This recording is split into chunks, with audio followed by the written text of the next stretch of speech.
Joshua. Now we've got Doležal, and we've got my favorite Czech translator's version, which is Doležal. What do we go with? Well, I go by Doležal, but you're right. In Prague, it would be Doležal. And we happen to have met in Prague at Richard Kotrovis's writer's workshop a couple of summers ago. Fantastic program. So enjoyed meeting you. And I've described it as a gathering of true believers. So many places have a low opinion of art or see it as frivolous or childish to really care deeply about art. And so to be gathered with other writers who are fully committed to the craft for 3 weeks was a real privilege. You also wrote a beautiful journal of going back, going and seeking out your roots nearby. Yeah, I have a Substack newsletter called The Recovering Academic, and this actually began before Prague. So I went to the program partly as an outgrowth of my genealogical research. And the reason I was doing this research is because I had given up a faculty position. I resigned a tenured professorship in Iowa and moved with my family to Pennsylvania. And so I was kind of going through this identity transformation and wanting to go back to roots and sort of think through my family story. And so I'd done some research on my father's side, the immigrant story of Karel Doležal, who was my first immigrant ancestor from my Czech side. And his family, came from Moravia. So to go back to the ancestral places, to go to the homes where people had been born in my family, and also to go to the graveyards was part of why I went to Prague. Well, this brings up thoughts about why write a book. And I think it really does have a lot to do with your own identity. But we can get into that in a moment, because I still haven't introduced you. You are a writer and an award-winning teacher with 20 years of experience in publishing and editing. Your mentor was Ted Kooser, former Poet Laureate of the United States and Pulitzer Prize winner. Your work has appeared in more than 30 magazines, including the Kenyon Review and the Chronicle of Higher Education.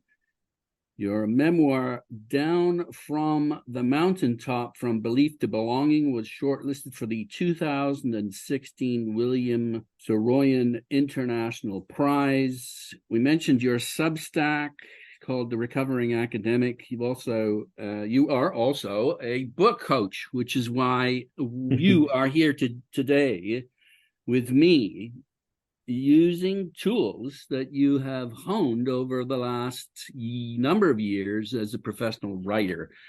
Welcome, Josh, to the Bibliophile. Well, thanks so much, Nigel.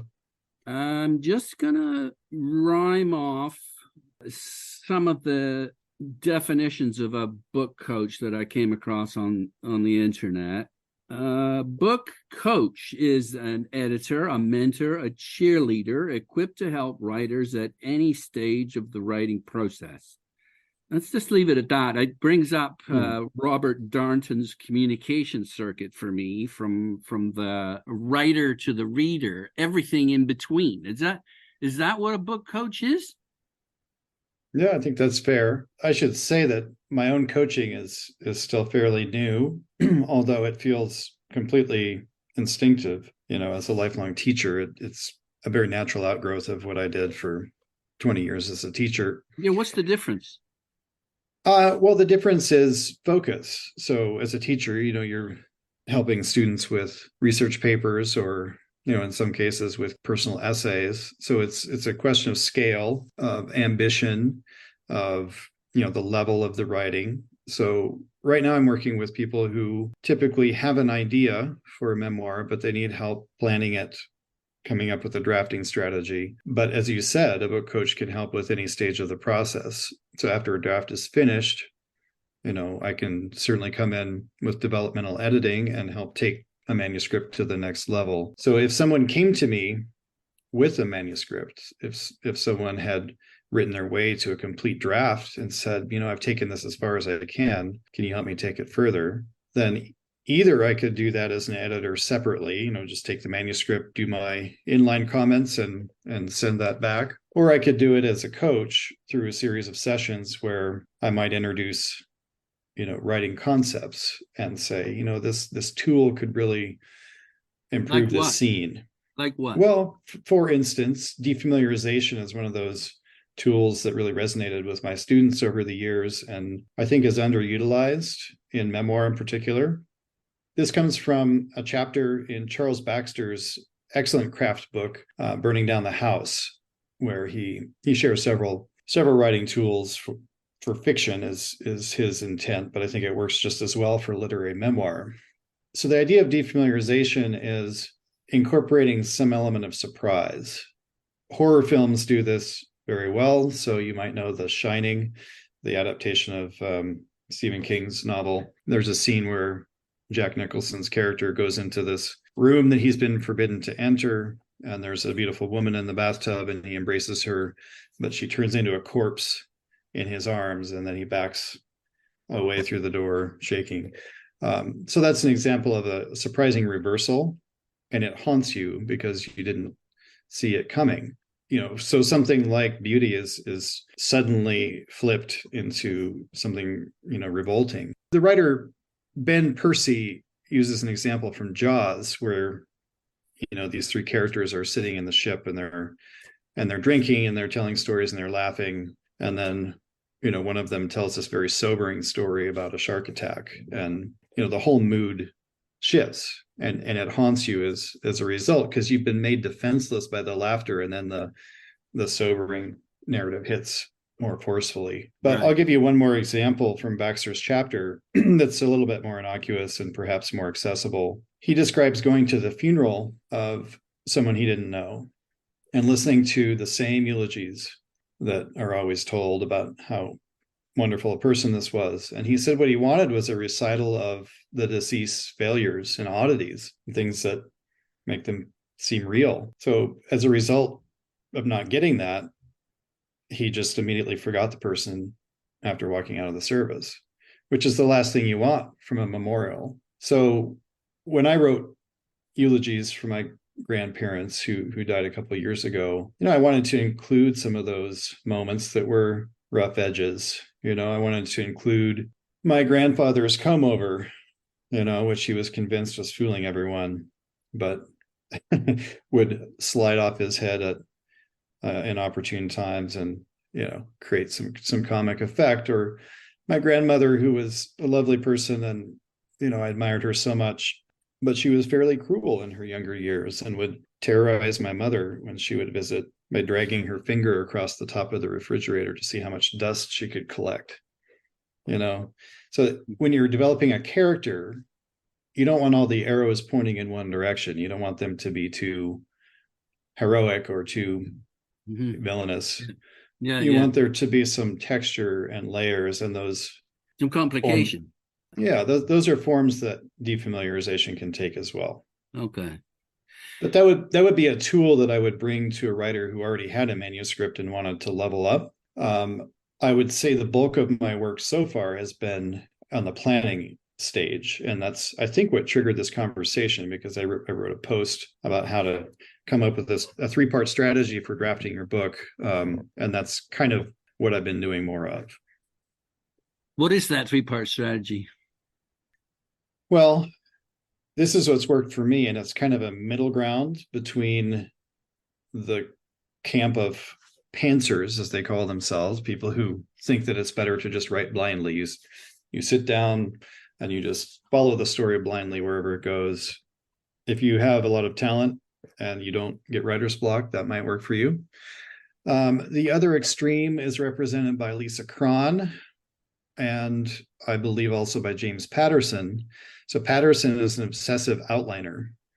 I think by the time Paterson actually writes a sentence, he's basically plotted out the scene. I don't know what he discovers in the writing process, because he's basically got it all written. in outline form already. Lisa Yeah. Cron recommends something similar, which is that you write the ending scene and then you reverse engineer the whole narrative to build toward that. She has these very detailed templates for how you write scenes, and you scaffold sort of external conflict onto inner conflict. And, it's another form of outlining. Neither of those approaches work for me. I need to have a sense of where I'm going, but I don't want it to be so predetermined that there's nothing for me to discover along the way. Mm-hmm. So I use the strategy to write 2 books, my published memoir and my unpublished novel, which is still looking for a home. And the strategy was to begin with a conflict or a problem or a set of questions that were urgent and I knew would have to be resolved in some way. And to also identify a turning point, what I call a reckoning, where some verdict will have to come in on those questions, some answer, some resolution. There will be a kind of judgment day on the conflicts that are set in motion at the beginning.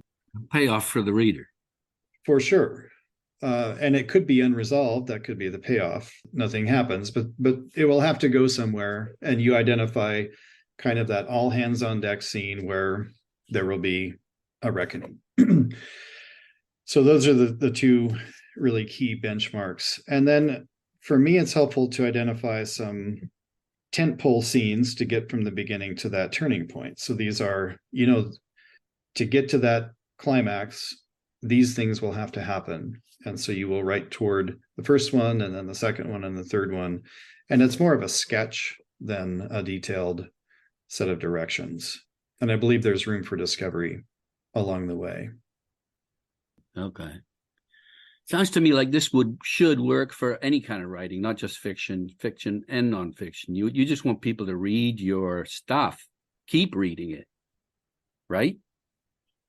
Well, sure. And the cliche is no surprise for the writer, no surprise for the reader. If you're not discovering something as you're developing this manuscript, then it's going to feel flat. It's going to feel cliched or, overdetermined to the reader.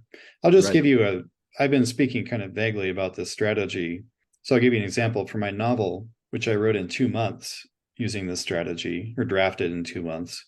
I had a character who was living in Iowa, kind of just drifting. He was 30 years old. He's, sort of still young, but he's kind of squandered some years without a purpose. And his home is in Idaho. So he left his home. He's kind of living in this place. He doesn't see himself staying in for the long term. He's in a dead-end relationship. There's nothing really happening for him that's meaningful or purposeful. And his family is far away. During that time, his uncle goes missing, has drifted into this wilderness area, and later on his remains are found. And there are questions about whether this might have been related to a religious cult that his uncle was involved in. But whatever the case, my character Ben has to go home for the funeral. And so what I'm setting up at the beginning is this kind of existential problem. He doesn't really have a purpose. He knows that he's kind of wasting his life. He's going to have to figure that out. He has run away from these things in his family and in his past. He can't avoid forever. He's living in a kind of denial. And so he's going to have to go home and face all those things. So there's a kind of existential reckoning that will happen, but there's also the physical return to his home. And so the funeral service for me was a place where all the main characters, surviving characters, will be gathered. And that was a place where I knew there would have to be some reckoning. The denial would have to break. I didn't know at the time that there would be violence there, but that's part of what came out of discovery and writing it. But the tentpole scenes were, I knew that to get from Iowa to Idaho, he would have to break up with this woman that he's in a dead-end relationship with. He would have to have some kind of reckoning with his boss at this bicycle shop. And he would have to drive, make the physical journey from the Midwest back to the Mountain West. And so those are kind of, I could see them ahead on the path like cairns. There's a stack of rocks there. There's a stack of rocks there. I know I'm going to have to get there. I just don't know what the steps are in between. And that was enough to kind of pull me forward through the chapters, and I hope write scenes that were fresh for me and will be fresh for readers. So this is a kind of a template that you would bring to the table pretty well every conversation you have with a client. I mean, the first thing you want to do is determine what that person wants to do with the book. If it's fiction or nonfiction or a memoir or a catalog, as in my case. But it seems to me that's probably the most important question. What do I want this thing to do, right? Absolutely. Nigel, in your case, you've already got a body of work, so you're a bit more like the person with the manuscript that wants to level it up. Or you have a body of work that needs to become something else. And in that stage, you might be more in the planning step of the process. But if someone comes to me and they have, so two of my clients are memoirists or aspiring memoirists. One of them has what I believe is just an amazing story. You know, she was raised in East London, but was sent back home to Barbados, where her family's from, at a certain stage, kind of unwillingly. You know, she didn't know her grandparents there, wasn't connected with them. So it was kind of a homecoming, but also kind of a deportation, you know, kind of a forced removal of sorts. And there's a whole lot of, you know, plantation history in Barbados wrapped up in this. There's a lot of identity layers of colonial history. It's a fascinating, she wants to write a memoir, and she's got ideas upon ideas upon ideas. Part of my work was helping corral them into something that would have a kind of integrity through the narrative, a kind of backbone that she could follow. So this method that I described to you, so what is the core problem or set of questions that you're going to try to tackle here? Is it about you personally, your identity? Is it about colonial history? Like, there are several priorities that could be elevated. So you got to kind of sort through those things. One tool that this is sort of before an editor gets a hold of it. This is what I'm trying to get at, is what's the difference between, say, just an editor and what you do. And then, of course, there's also an agent. The agent's already gonna basically have an in for you to get the thing published, so that's their advantage. But you're starting off with them, well, you jump in at different places, but you're doing something that helps them to most often to determine exactly what they want to do, right? Well, let's say that someone knows that they want to write a memoir. They already know what they want to do, but they're maybe not sure what that memoir is actually about. Finding the core narrative requires some work.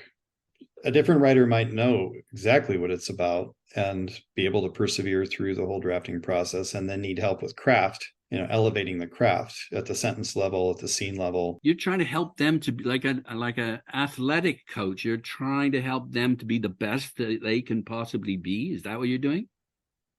For sure. But for the clients that come to me in the planning stage, I'm just trying to help the dream become a reality. Right. Because there are a lot of books that don't even find it to the first draft. It's hard work to write a book, for sure. It defeats a lot of people. Right. And I think that's partly because people are trying to pants it. You know, they don't have a plan, or they get burned out by the relentless outlining. So both of those can be kind of self-defeating. Pants, sorry, by pants, do you mean the seat of your pants? Is that what you're talking about? Yeah. Okay. That's kind of a shorthand word for writers who just, you know, improvise and don't have a plan or any kind of outline. Okay. But let me throw out two more tools, if you'll indulge me. Based on what you've told me about your project, which I expect we'll get to, either one of these might be useful to you. So these come from Jessica Abel's book, Out on the Wire, which is all about the craft of radio storytelling. It's a graphic novel, which is fun to read, but it's all about the art of absorbing radio stories like This American Life, or, you know, The Moth. Radio Hour kind of uses a similar formula. What people at This American Life and Snap Judgment and other prominent podcasts do, oral history or story-driven podcasts, is they try to simplify the story into what's called a focus sentence. And the focus sentence is a kind of template. And if you can't express the core of your story in this one sentence, then you don't understand it very well. An elevator pitch. Even shorter than that. The unique selling point.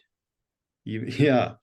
So somebody, fill in the blank, does something, fill in the blank, because, fill in the blank, but you have a main character, they're taking a chief action, there's a motivation for the action, and there's an obstacle or series of obstacles to that.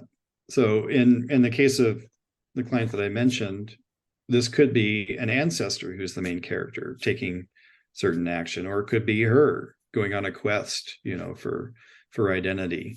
Or right. as we discussed in one session, there's a deed to land, family land, that has been elusive. So searching for the property deed could be part of this focus sentence. But the core of the story needs to be reducible to those terms. And if you can do that before you even get started, it's a miniature version of the plan that I just described, because you have the action, there will be some resolution of whether that action is successful or not, and the obstacles to it provide the tentpole scenes to get there.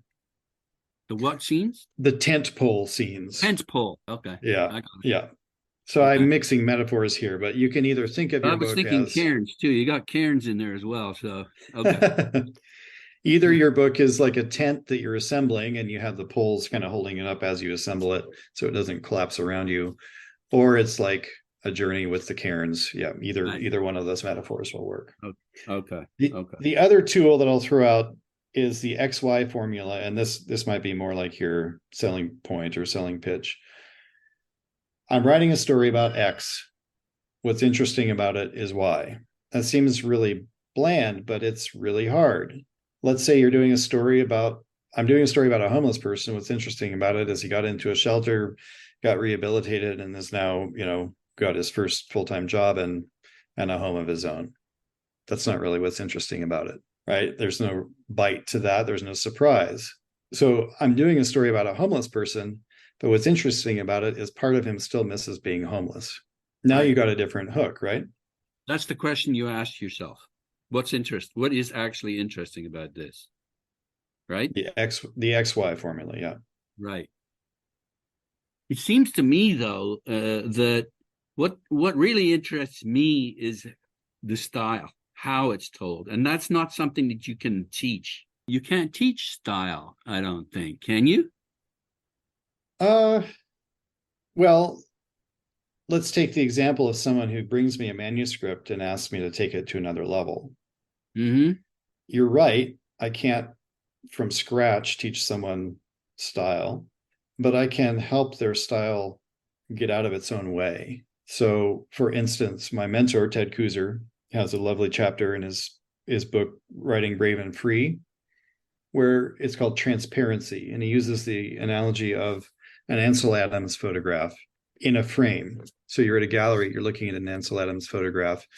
Ideally, you're drawn into Taos or whatever desert or mountain landscape he's photographed. And you're only able to do that if the glass is perfectly clean. Mm-hmm. If there's thumbprints or fingerprints or smudges on the glass, then you're taken out of the photograph and you're made aware of this barrier between you and the thing you're trying to see.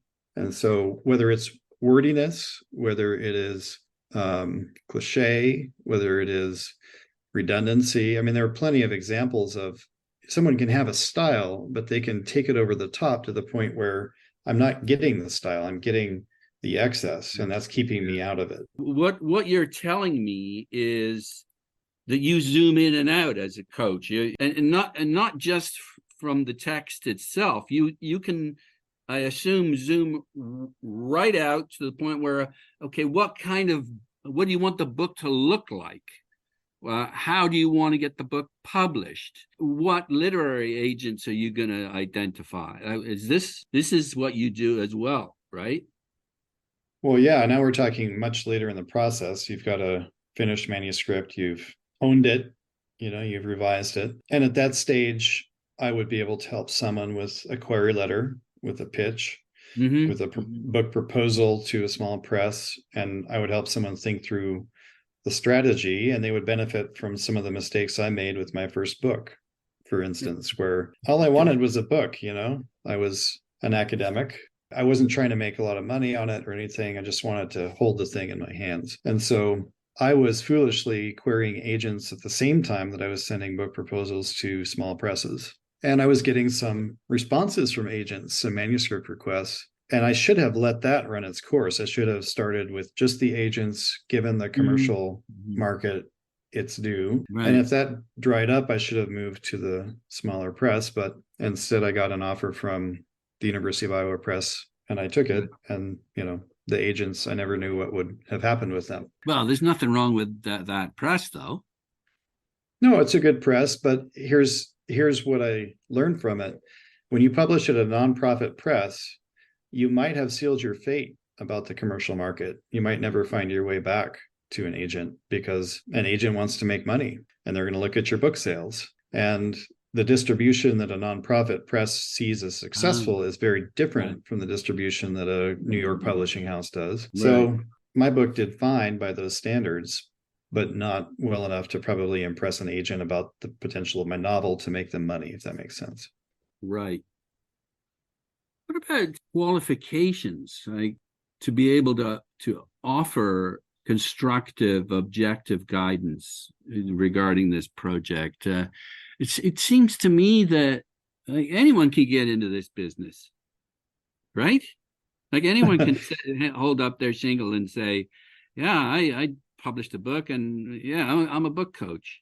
As opposed to, again, that the real juice is where is the agent. You want an agent because they'll do editing. They'll do all the stuff you've talked about, right? So no. The agent won't help you plan a book.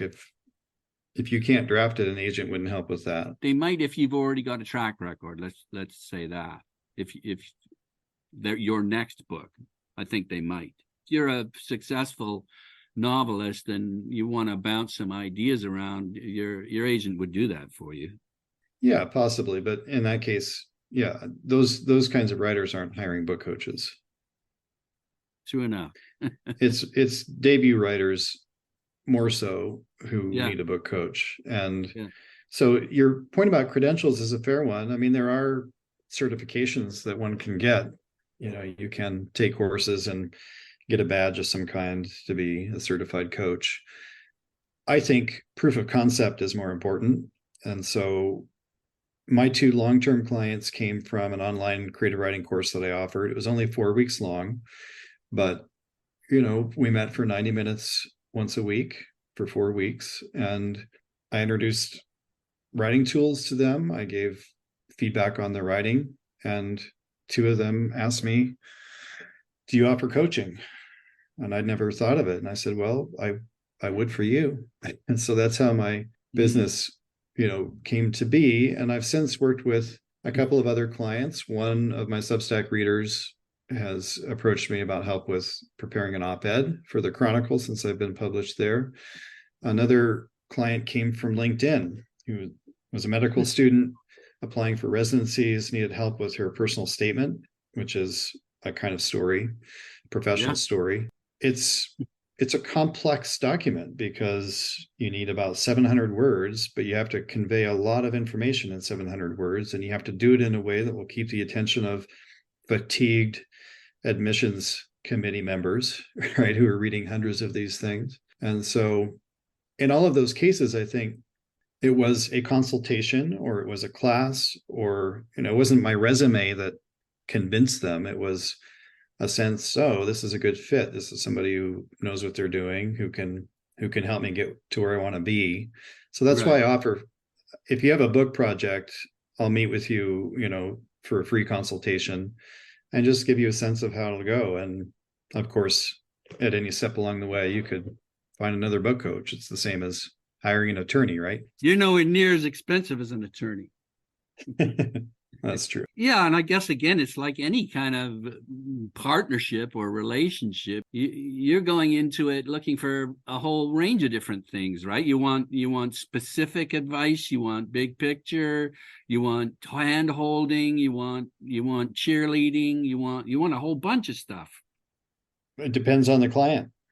Yeah, so there are some things that a book coach can't do. Of course, the book coach can't write the book for you. A book coach can't make some decisions for you. You know, there are choices that you have to make as a writer that aren't the coach's choices, and that can be frustrating. What do you mean?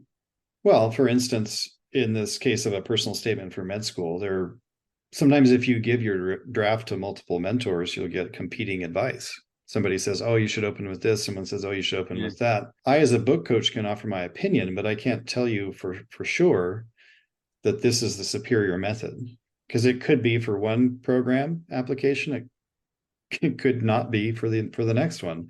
At some point, you as the writer are going to have to decide, all right, I've got these different suggestions, but it's my project. I have to take responsibility and make the decision for myself based on the available information. Right.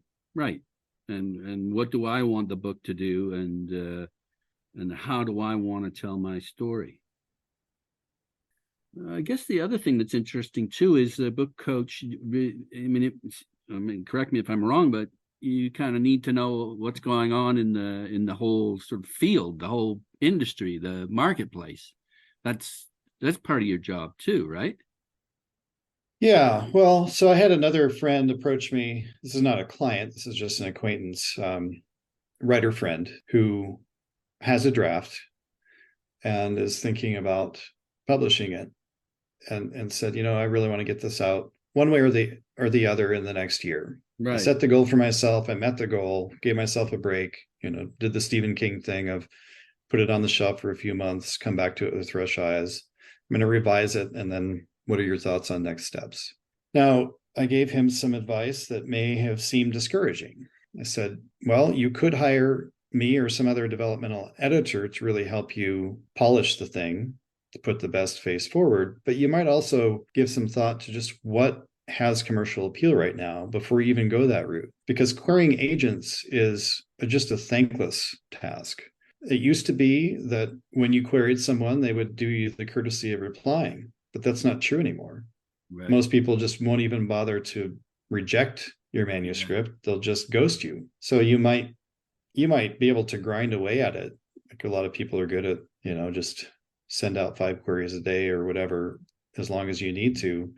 But let's say you get to 150 queries and 4 months have gone by and you're not hearing from anyone. I don't know, you could spend a lot of time doing that. And if you've not thought about whether you actually have a case to make that your book will make that agent money, you could spend that time more productively on self-publishing. So in this case, he's a white man in his past middle age. He's telling a story that doesn't fit into a niche necessarily. It's more of a story about identity, business, career and identity, things like that.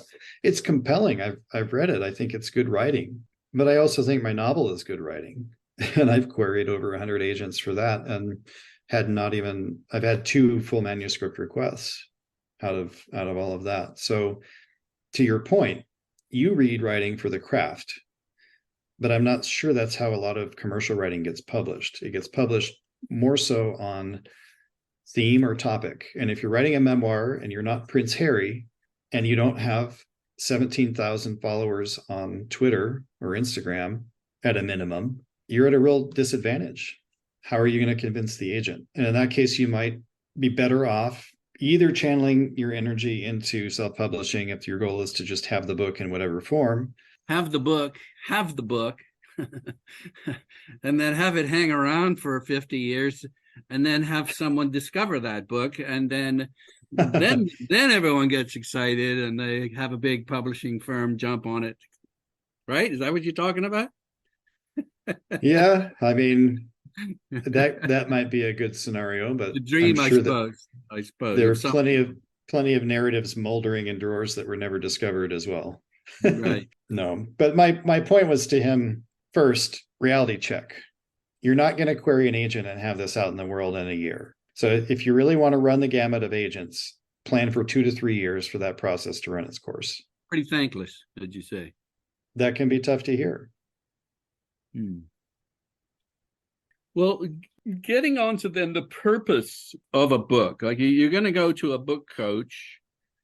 because you want to produce a book, and you've got all sorts of motivations behind that, right? Sure.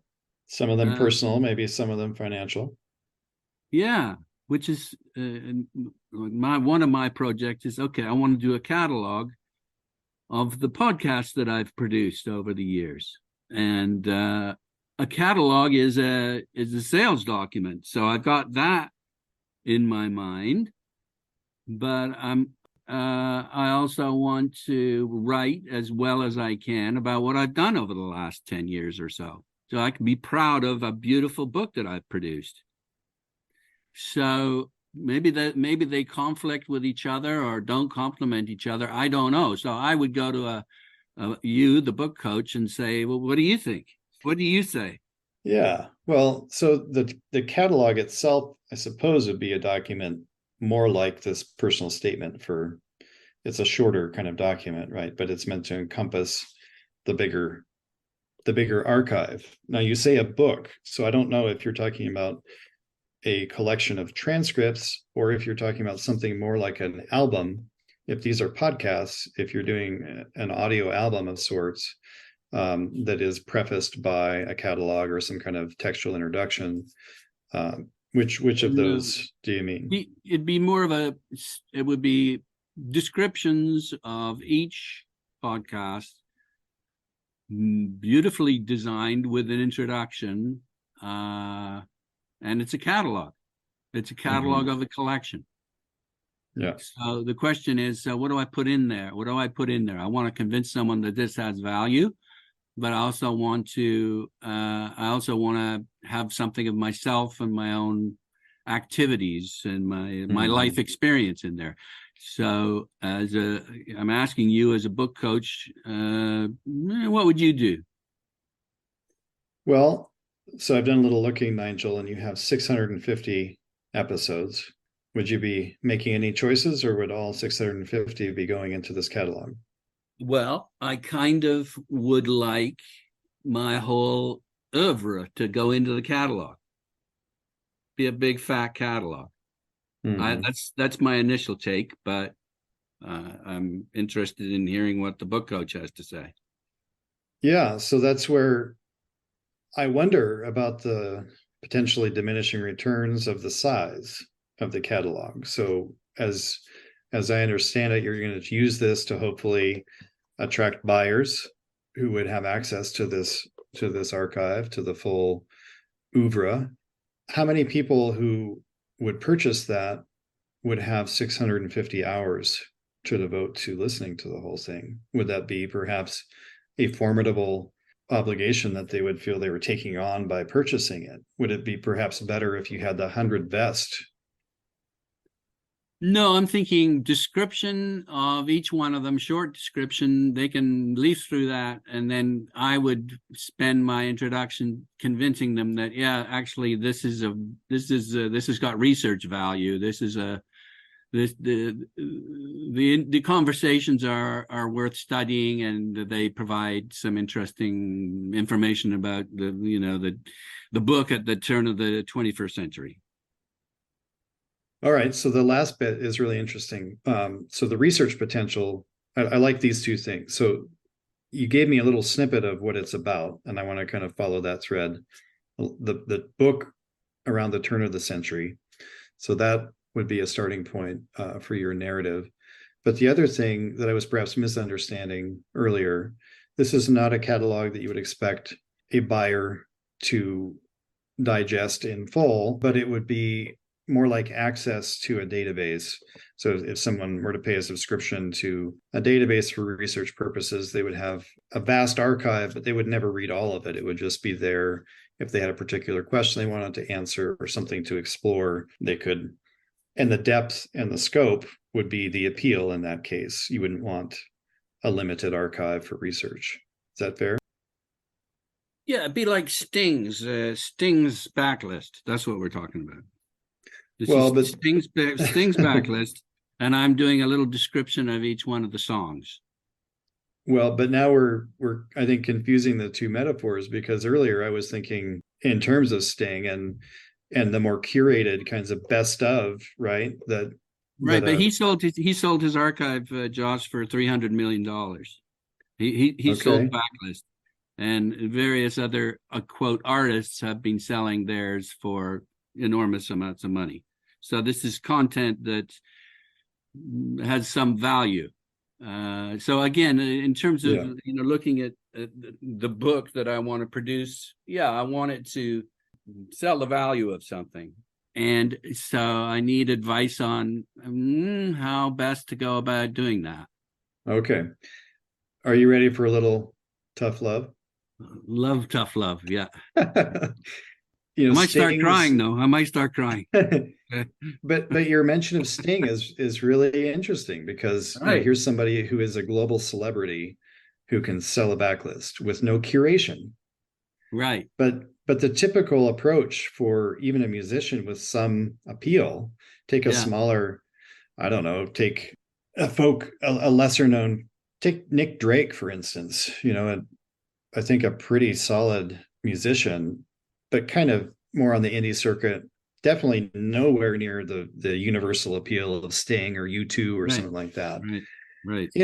There probably would be a niche audience for the whole exhaustive backlog of Nick Drake songs. But if I'm the publisher, I'm probably going to make a little bit more money selling the best of or a curated version. Right. And so Right. if the music album is your reference point, then my suggestion would be smaller, less is more.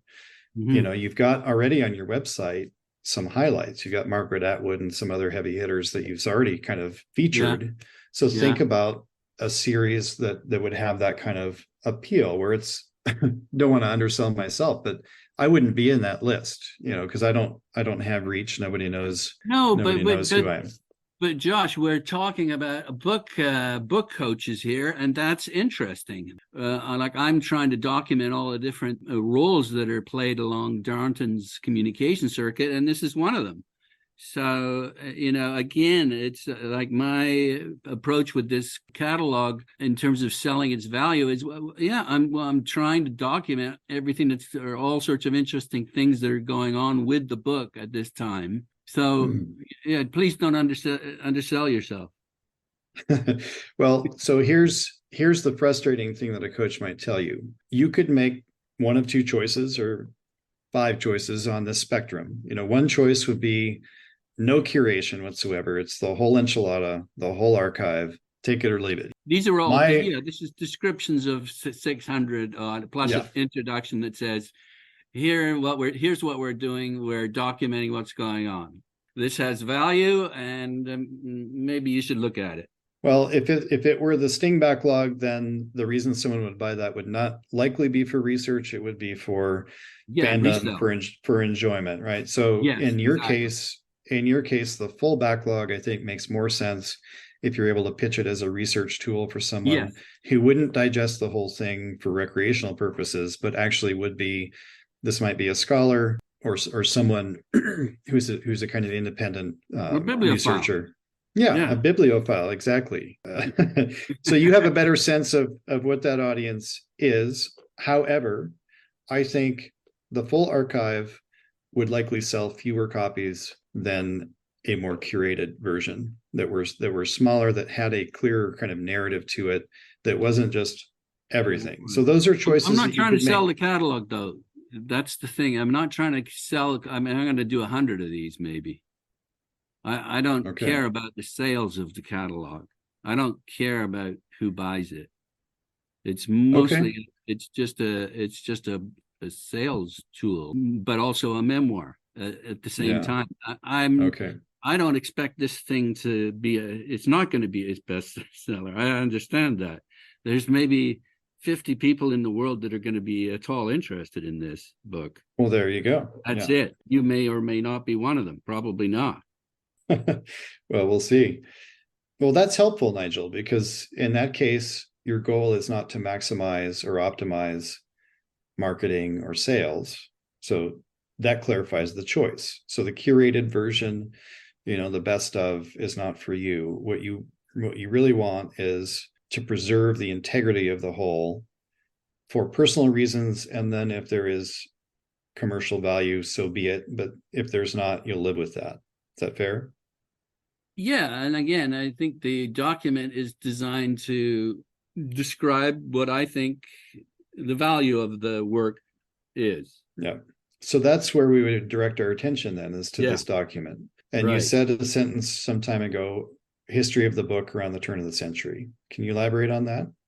What do you mean by that? Yeah, basically interviewing as many different best practitioners in all sorts of different roles as they pertain to the book. So yes, authors, literary, some of the best literary agents in the world, to some of the greatest publishers that are alive, the greatest bookseller, quote unquote, alive today. These are some of the people that are in conversation with me in this archive. Mm-hmm. And so is there, I'm thinking of the XY formula and the focus sentence here. Yeah. So someone is you.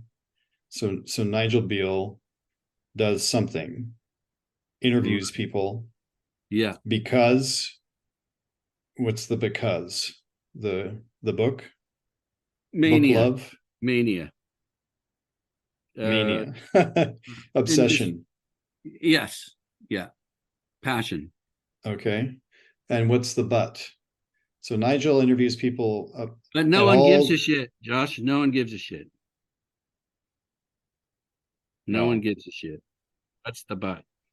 And yet you have listeners and you're trying to market it to them. So that's like a big but for your project, right? How would you convince people in the catalog to give a shit? No, this is the question. Exactly. I need to drill down on that question and come up with reasons for them giving a shit. I don't mean to be frustrating, but this is kind of like no, therapist. This is the process. I think. Is this a process? Is this? Are we duplicating or showing the type of conversation you might have as a book coach? Are we? Absolutely, because some of these choices are yours to make and not mine. Right. So I was kind of steering the ship a little bit. You're being like a psychoanalyst here. You're not answering anything. You're just putting questions to me. Well, it's your work to do, right? No, here's a suggestion, and it could be many different forms of this. You need to raise the stakes of this project. What's at stake if somebody doesn't buy it? What's the cost of not buying it? What are they losing? Right. We are living in an age of AI. There's going to be more and more phony shit pumped out. Books that are in existence are being mined by ChatGPT and other clones to generate new material that's imitative, that's some inferior version of what humans have produced before. And so to some extent, the book may be an endangered species. Bibliophilia that your series represents may be fading. People might have already not given a shit for some time. Interest might have been fading, but I don't know, maybe the prospect of extinction of the book as we've known it could be a kind of urgency. And you have this archive that represents a time capsule of sorts of the book at the turn of the century, like you said, before it became extinct. I don't know if that works for you, but that would be a way of answering the so what question, or the XY formula. I'm making this catalog. What's interesting about it is why. And that solving for that why is going to be your big challenge. And if you don't want to make choices that limit the scope into a curated collection that you can give a narrower theme of literary celebrities like Margaret Atwood, for instance, or influencers or kind of power brokers in the book space. If you don't want to go that route, then you have to zoom out and think the collection as a whole, the big and the small, the celebrity and the unknown, all of that is part of this. And here's why you should care. Right. Do you ask that question of all your clients, why you should care? Why should the reader care? Yeah, it sounds like a brutal and insensitive question, but if you can't answer the so what, then you're kind of lost, right? In memoir, part of the secret to this is tapping into a larger human narrative. So if I'm writing about fatherhood, my own joys and sorrows as a father may or may not resonate with the reader, but if it's really just contained to my world, then I haven't answered the so what question. I need to think about the larger crisis of masculinity, for instance, or the sexual revolution, or feminism, or other things that are more universal layers of that experience. That will add a so what dimension, I think, to my own experience. So in your case, you've been doing a passion project and it's fantastic. And I'm so glad to have been a part of it. You are kind of hinting at this larger universal thing of book love, book obsession, apprenticeship to the craft, lifelong devotion. That is something that's bigger than you, bigger than your series. And I think there's some potential in it, if that helps. It does help a lot. Thanks. I like this zooming in and out. In closing here, it seems to me that as we talked earlier in the program about craft, and for me, style is so important. It's all about style for me. There's so many stories out there that I don't really care about. I care about beautiful, thrilling style. And isn't that just about, it's a reflection of your own experience, the words and world that you've encountered. And yet, if you don't make it big picture, like you've said, then maybe it doesn't resonate. Is it like this big and small stuff? Is this an important part of what you do? Oh, for sure. Yeah. Now we're talking a little bit about audience, and that is one of the key concepts that I can bring at any stage of the process. I'll tell you a quick story if we have time for it. There are so many high school poets who wear black and smoke cigarettes in alleys and think that they're just misunderstood, and they just have not figured out how to make choices in anticipation of an audience to cultivate a compelling poem or story with the reader in mind. They're thinking more about their own self-expression than they are about a kind of gift that they're giving to the reader. And you can express yourself with the reader in mind. It's more of a, instead of being wrapped up in yourself, it's the secret to a good relationship, a kind of reciprocity. So I learned this by working with Ted Kooser.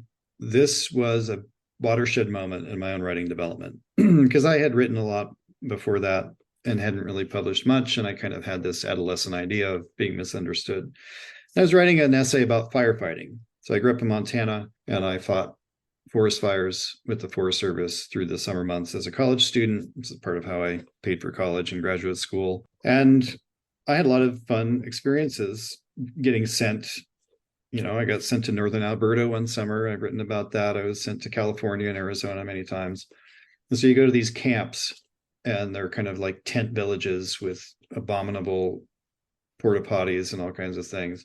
But I was describing a scene where I was waking up in my tent in fire camp and I was trying to be vivid, as you're supposed to be, with sensory detail. And so it was the warmth of the mummy bag, how you, in a sleeping bag, it generates this kind of perfect equilibrium of warmth around your body, like a cocoon. The light, in the dome of the tent was something I was describing, and the smell of wood smoke in my clothes. But then I described the color of my briefs. I was wearing black briefs. And I remember when I was... Anything on those briefs? Nope, just solid black, Okay. perfect for firefighting. It was a practical choice on my part rather than tidy whities. But Ted Kooser immediately interrupted me. I was reading this aloud as a draft, and he said, I don't care about what color your underwear was. That's overcooked, was his word. And so over the course of that semester, Ted would occasionally write overcooked. I'd crossed a line. I'd stopped. The spell that I was casting with the narrative was broken for him. He stopped believing in it or caring.